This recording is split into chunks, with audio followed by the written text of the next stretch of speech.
Greetings, Blue Table fans. In the upper right, you'll find some still pics of these wonderful green Nids.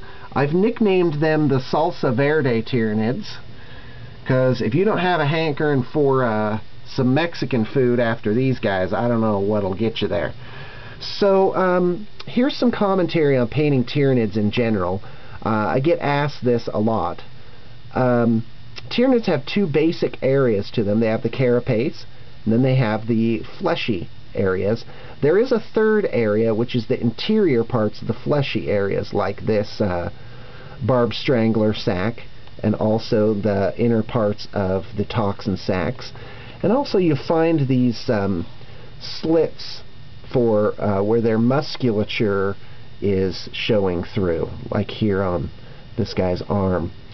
And so that's good for the introduction of a third color. Some people will also paint their scything talons and claws and whatnot a different color, and I think that really adds.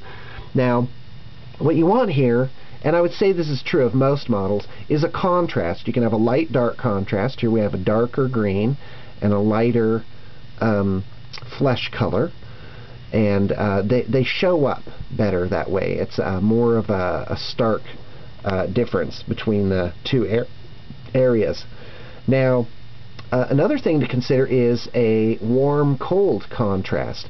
Now, you don't see that on these guys. This skin is very warm. It has sort of a yellowish orange feel to it.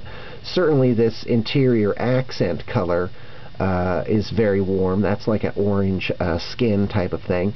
And green can be both warm or cold. If you had mixed this green highlight with white, it would have made it a cold green, but since it's yellowish, it's a warm green.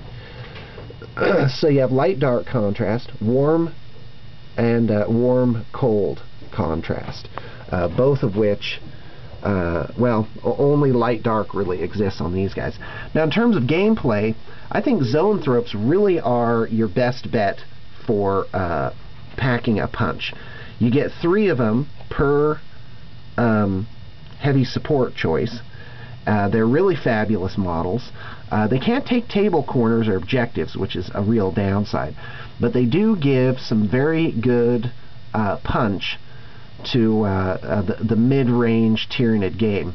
And really, if your Tyranids are running up to kill things, that's what you want. Lastly, this is a really nifty twin-linked devourer conversion that we've been doing for a while. Hope you enjoyed.